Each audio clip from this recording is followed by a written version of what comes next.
Oh, that's a bit special. So there you go, that's our poor man's cottage pie. There's nothing poor about that. That is a sensational meal. It's fed families for years. Hi everyone, welcome to Backyard Chef. I'm Rick. Today we're doing a poor man's cottage pie. A basic cottage pie, nothing fancy in this at all. This everybody can cook. Come on, put a meal on the table and enjoy. We are using the oven. The oven's going on at 200 degrees. In here I've got some potatoes I've already peeled and I've just cut in half basically. So they're cubed. And we want to be going in there with some salt. A little bit of salt. And we'll chuck it on behind me while we do the front. So we're going to bring that up to the boil and we're going to mash it like you would mash your own mashed potatoes. Entirely up to you. I'm using butter and milk and I'm going to use a little bit of salt and pepper. You mash it your way, whether it's sour cream or anything, but this is a poor man's recipe. This is basic. This is ingredients from the cupboard. A little bit of beef mince, and it's only a little bit. I'm using frozen vegetables to make it really quickly to make. Now you can use diced up carrot, anything, up to you. Come on, let's get on with it. Grab yourself a pan. Now we're using oil. Use any oil of choice. It's entirely up to you. A little bit of oil there, look. And this is rice bran oil. It's irrelevant, use what you want. Onions in. Now don't forget, this is poor man's. Use butter, use margarine, use whatever. And there'll be all those people moan about margarine, but they don't do the research. So it's up to you. A little bit of a cook on those onions. Where's my thing? There's my thing. Now these silicone things are worth getting, you know. I'm not advertising them, but I have started using them, you know. A little bit of salt in there, help bring out that moisture. A little dusting of pepper. Not doing much because I'm going to season up the meat. Now my meat is frozen, I can tell you now. I only just decided to do this, so this is it.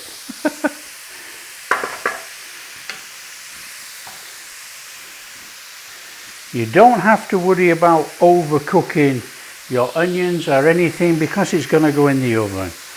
And like I say, frozen mince. Don't worry about it, it cooks. Just break it down as it starts to defrost in the pan. Now this is a minimal cottage pie. There's only about 350 grams of beef mince here. If you wanted to make it a larger cottage pie, more mince, more everything, up to you. We're making the minimal, so it's a poor man's. You can make it, you can enjoy it.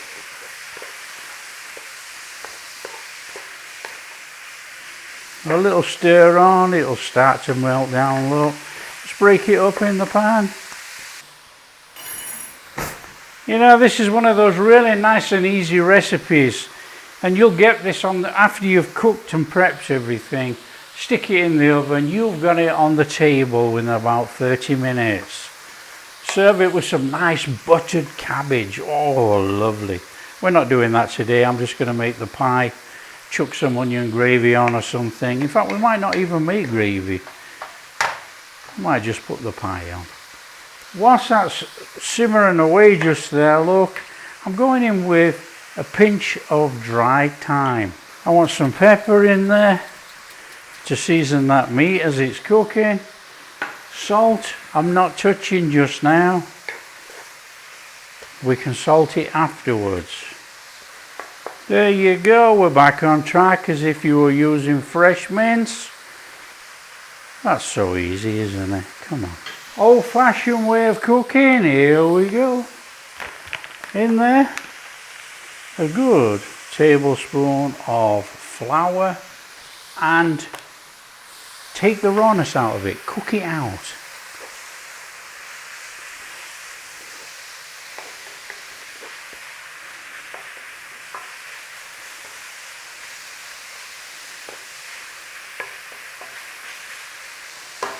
Obviously make any adjustments, change it up, change it out, do whatever you like. If you want garlic, chili flakes, whatever, do whatever. This is a basic poor man's cottage pie. Gravy today is made out of gravy powder, but you can make it out of stock cubes, not a problem. In there, Worcester sauce. If you don't like Worcester sauce, use soy sauce or Henderson's. Up to you. In there, tablespoon tomato puree or tomato paste. That's going to give us our depth in there, those two ingredients. The classic cottage pie flavour filling. Oh, we're going a little bit warm there, look. Nice little bit of caramelization going on. Don't panic, just turn it down. Okay, in there with our gravy mix, whatever you decide to use. And what we'll do is we'll simmer it for about 10 minutes. And if you've caramelized it to the bottom of the pan like I did, that has now just brought it off. There you go. We ain't stressing, are we? Now, if you were using fresh carrots, raw carrots and not frozen veg, you would chop and dice your carrots and you would fry them off with the onion at the start. Make sure your oven's on at 200 degrees. That's nice and thick, look at that. Beautiful. We want to be going in there with our frozen veg. Now, if you were using the carrot pea option, you would just be adding frozen peas now.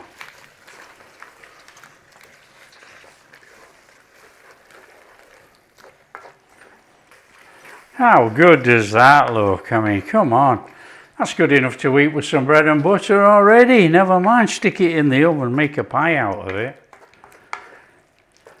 Today's dish, and I hope we don't overfill it, is an 8 by 8, 20 centimeters by 20 centimeters. So you decide how far you want to take this. Do you want, to me that is absolutely perfect. We want some gravy. You know, we want a nice wet dish, if you like. We don't want it swimming and we don't want it dry. That is about perfect. So I'm turning that off. And all we got to do now is wait for those potatoes to boil. And we can mash those and put it all together. That is our filling cooked. Come on. Everybody can do it. Okay, it's mashed potato time. Now, if you were making creamy restaurant quality mashed potatoes and you wanted those really creamy ones, you would use warm milk and butter. For what we're doing, butter, and we're going to put milk in. Put the milk round the side, it's going to warm up with the hot pan, but we're not creaming it. So in round the side, that will do. Season to taste, a little bit of salt and pepper, up to you. And just mash. And obviously mash with lumps on if you like lumpy potatoes. Not a problem.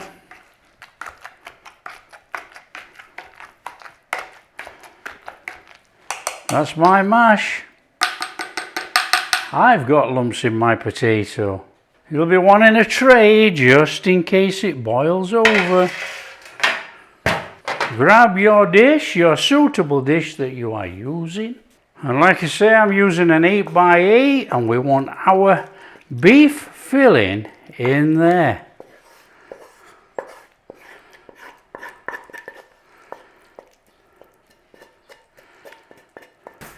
Come on, in there, nice and steady. This is proper old school comfort food. Poor man's nosh right here.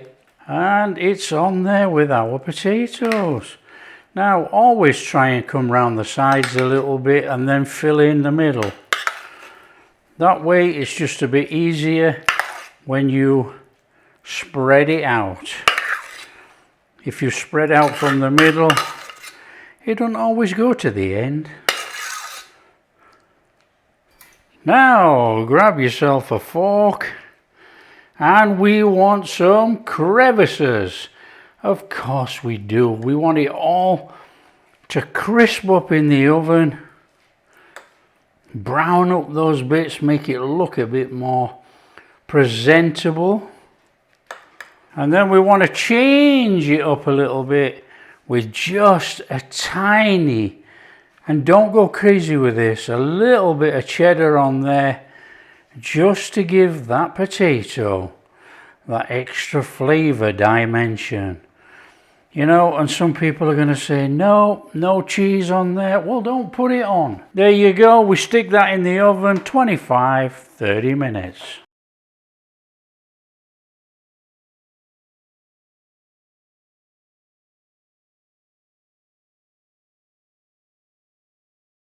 Okay, time up. Let's have a look at that.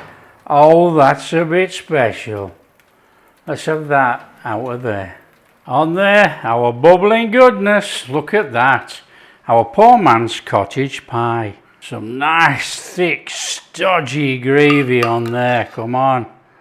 Oh, yeah.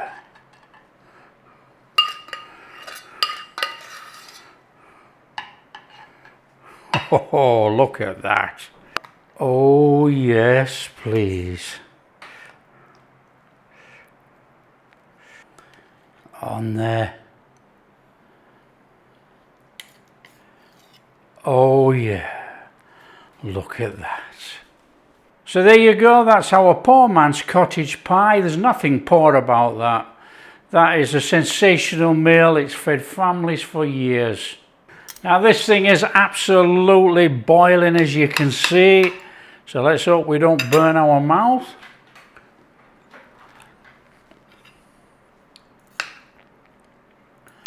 Oh, pure comfort.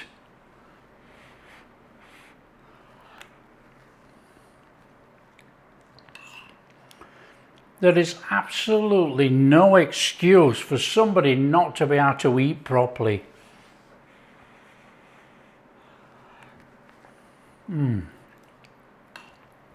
That is delicious, and look at that cheesiness there. Now cheese is obviously an optional extra, but you know it does bring another depth of flavour to the mashed potatoes. Sensational. That is a proper comfort food dish right there. There you go. That is a fantastic dish. Share with your friends. Tell them how easy it is to make a poor man's cottage pie. Really easy, you know, and it can be frozen in portions. So you can make it, you can freeze that 4 portions, whatever. Not a problem. There you go. Look at that. Pure comfort. Obviously serve it with buttered cabbage or broccoli or anything you like. Entirely up to you. If you like what we're doing, big thumbs up, subscribe to the channel, ring that bell. We'll catch you in the next video.